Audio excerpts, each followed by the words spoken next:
ಈ ವಿವರಣಾತ್ಮಕ ವಿಶ್ಲೇಷಣೆಗೆ ಸ್ವಾಗತ. ಇಂದು ನಾವು ಎರಡು ಅತ್ಯಂತ ನೋವಿನ, ಆದರೆ ಮೂಲಭೂತವಾಗಿ ಸಂಪೂರ್ಣ ವಿಭಿನ್ನವಾಗಿರುವ ಜೀರ್ಣಕಾರಿ ಸಮಸ್ಯೆಗಳ ಬಗ್ಗೆ ಆಳವಾಗಿ ಚರ್ಚಿಸೋಣ. ಐಬಿಎಸ್ ಮತ್ತು ಐಬಿಡಿ. ಮೇಲ್ನೋಟಕ್ಕೆ ಒಂದೇ ರೀತಿ ಕಂಡರೂ ಒಳಗಿನ ಕಥೆ ಮಾತ್ರ ಬೇರೆಯೇ ಇರುತ್ತದೆ. ಈಗ ಈ ಪ್ರಶ್ನೆ ಬಗ್ಗೆ ಒಮ್ಮೆ ಯೋಚಿಸಿ.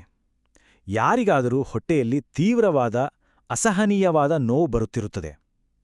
ವೈದ್ಯರು ಕ್ಯಾಮ್ರಾ ಮೂಲಕ ಒಳಗೆ ಪರೀಕ್ಷಿಸ್ತಾರೆ, ಆದರೆ ಆಶ್ಚರ್ಯವೆಂದರೆ ಅಲ್ಲಿ ಸಂಪೂರ್ಣವಾಗಿ ಯಾವ ಸಮಸ್ಯೆಯೂ ಕಾಣುವುದಿಲ್ಲ. ಇದು ಹೇಗೆ ಸಾಧ್ಯ? ವೈದ್ಯಕೀಯ ಜಗತ್ತಿನಲ್ಲಿ ಇದೊಂದು ದೊಡ್ಡ ರಹಸ್ಯ. ಜೀರ್ಣಕಾರಿ ಸಮಸ್ಯೆಗಳ ಹಿಂದಿನ ಅಸಲಿ ಕಥೆಯನ್ನು ನಾವಿಂದು ಬಿಚ್ಚಿಡಲಿದ್ದೇವೆ. ಮೊದಲನೇದಾಗಿ ಅಲಾರಂ ಮತ್ತು ನಿಜವಾದ ಬೆಂಕಿ. ಈ ಎರಡು ಸಮಸ್ಯೆಗಳ ನಡುವಿನ ವ್ಯತ್ಯಾಸವನ್ನು ಅರ್ಥಮಾಡಿಕೊಳ್ಳಲು ಒಂದು ದೊಡ್ಡ ಕಾರ್ಖಾನೆಯ ಉದಾಹರಣೆಯನ್ನು ತೆಗೆದುಕೊಳ್ಳೋಣ. ಇರಿಟೇಬಲ್ ಬವೆಲ್ ಸಿಂಡ್ರೋಮ್ ಅಂದರೆ ಐಬಿಎಸ್ ಅನ್ನು ಒಂದು ದೋಷಪೂರಿತ ಅಲಾರಂ ಎಂದು ಕರೆಯಬಹುದು.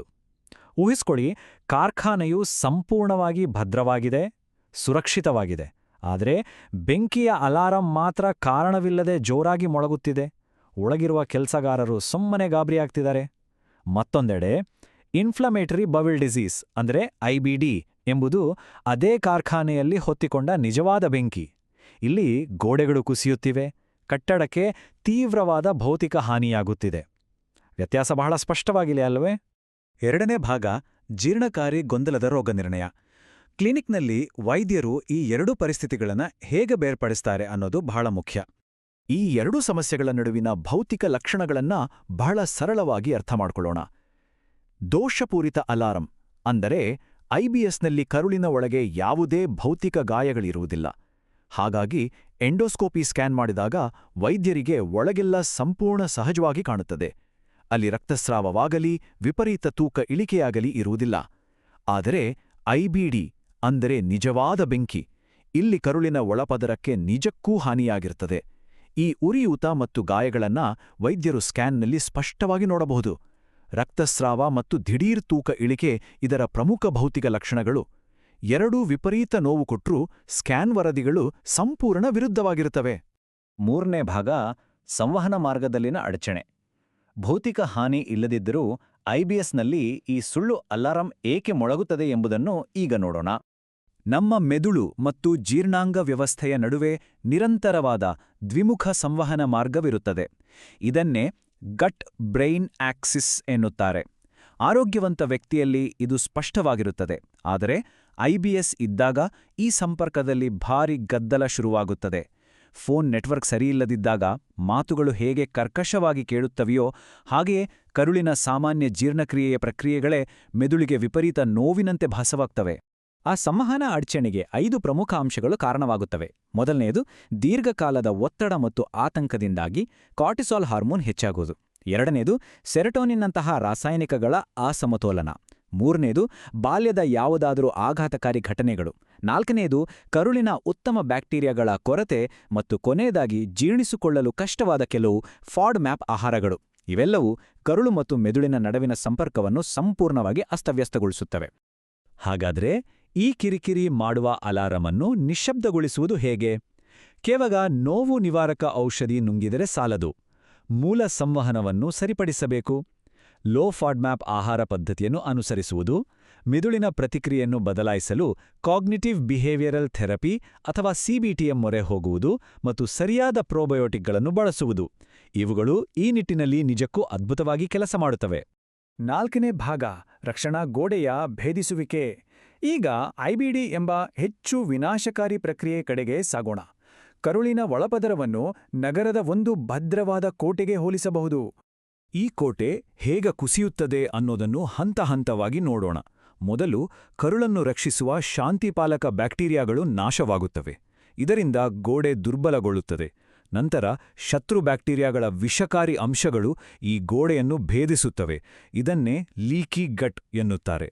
ಇದನ್ನು ನೋಡಿದ ನಮ್ಮದೇ ದೇಹದ ರಕ್ಷಣಾ ವ್ಯವಸ್ಥೆ ಗಾಬರಿಗೊಂಡು ತೀವ್ರವಾದ ಉರಿಯೂತದ ರಾಸಾಯನಿಕಗಳನ್ನು ಬಿಡುಗಡೆ ಮಾಡುತ್ತದೆ.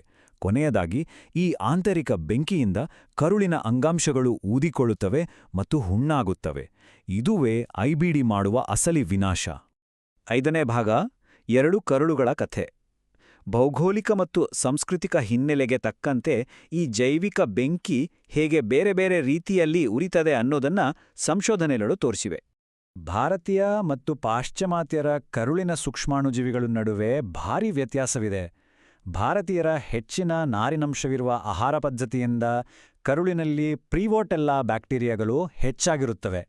ಪಾಶ್ಚಿಮಾತ್ಯರಲ್ಲಿ ಬ್ಯಾಕ್ಟೀರಾಯ್ಡ್ಸ್ ಹೆಚ್ಚಿರುತ್ತದೆ.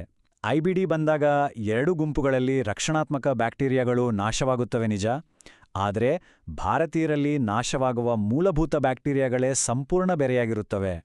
ಇಲ್ಲೊಂದು ನಿಜಕ್ಕೂ ಆಶ್ಚರ್ಯಕರವಾದ ವಿಷಯವಿದೆ. ಭಾರತೀಯ ಐಬಿಡಿ ರೋಗಿಗಳಲ್ಲಿ ಒಂದು ವಿಚಿತ್ರ ವಿದ್ಯಮಾನ ಕಂಡುಬರುತ್ತದೆ.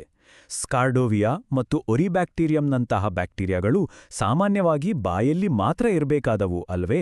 ಆದರೆ ಕರುಳಿನ ಗೋಡೆ ದುರ್ಬಲವಾದಾಗ ಈ ಬಾಯಿಯ ಬ್ಯಾಕ್ಟೀರಿಯಾಗಳು ನೇರವಾಗಿ ಕೆಳಗೆ ವಲಸೆ ಬಂದು ಕರುಳಿನ ಮೇಲೆ ಆಕ್ರಮಣ ಮಾಡುತ್ತವೆ. ಇದು ಪಾಶ್ಚಿಮಾತ್ಯರಲ್ಲಿ ಕಾಣಿಸದ ಒಂದು ಬೆರಗುಗೊಳಿಸುವ ಪ್ರಕ್ರಿಯೆ. 6ನೇ ಮತ್ತು ಕೊನೆಯ ಭಾಗ, ಜೀರ್ಣಕ್ರಿಯೆಯ ಆರೋಗ್ಯವನ್ನು ಮರಳಿ ಪಡೆಯುವುದು. ವಿವರಿಸಲಾಗದ ಹೊಟ್ಟೆ ನೋವಿನಿಂದ ಬಳಲುತ್ತಿರುವವರಿಗೆ ಇದೆಲ್ಲದರ ಅರ್ಥವೇನು?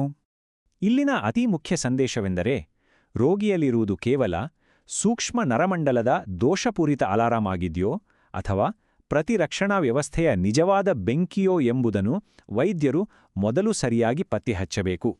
ಇದು ಅತ್ಯಂತ ನಿರ್ಣಾಯಕ ಹೆಜ್ಜೆ. ಈ ಸ್ಪಷ್ಟತೆ ಸಿಕ್ಕರೆ ಮಾತ್ರ ದೀರ್ಘಕಾಲೀನ ಗುಣಪಡಿಸುವಿಕೆ ಸಾಧ್ಯ ಮತ್ತು ಮುಂದಿನ ಅಪಾಯಗಳನ್ನು ತಡೆಯಲು ಸರಿಯಾದ ಚಿಕಿತ್ಸೆ ನೀಡಲು ಸಾಧ್ಯ. ಅಂತಿಮವಾಗಿ ಈ ಆಳವಾದ ಪ್ರಶ್ನೆಯೊಂದಿಗೆ ಈ ವಿಶ್ಲೇಷಣೆಯನ್ನ ಮುಕ್ತಾಯಗೊಳಿಸೋಣ. ಪ್ರತಿಯೊಬ್ಬ ವ್ಯಕ್ತಿಯ ವಿಶಿಷ್ಟವಾದ ಬ್ಯಾಕ್ಟೀರಿಯಾದ ರಚನೆಯನ್ನು, ಅದರಲ್ಲೂ ವಿಶೇಷವಾಗಿ ಈ ಪ್ರಾದೇಶಿಕ ವ್ಯತ್ಯಾಸಗಳನ್ನು ಅರ್ಥ ಮಾಡಿಕೊಳ್ಳುವುದು ಭವಿಷ್ಯದಲ್ಲಿ ದೀರ್ಘಕಾಲದ ಕಾಯಿಲೆಗಳಿಗೆ ಚಿಕಿತ್ಸೆ ನೀಡುವ ವಿಧಾನವನ್ನೇ ಸಂಪೂರ್ಣವಾಗಿ ಬದಲಾಯಿಸಬಹುದೇ? ಖಂಡಿತವಾಗಿಯೂ ಇದು ವೈದ್ಯಕೀಯ ಜಗತ್ತಿನ ಮುಂದಿನ ದೊಡ್ಡ ಕ್ರಾಂತಿಯಾಗುವ ಸಾಧ್ಯತೆಯಿದೆ. ಜ್ಞಾನವೇ ಶಕ್ತಿ. ಈ ಮಾಹಿತಿಯು ಜೀರ್ಣಾಂಗ ವ್ಯವಸ್ಥೆಯ ಸಂಕೀರ್ಣತೆಯನ್ನು ಅರ್ಥ ಮಾಡಿಕೊಳ್ಳಲು ಎಲ್ಲರಿಗೂ ನೆರವಾಗಿದೆ ಎಂದು ಭಾವಿಸುತ್ತೇವೆ.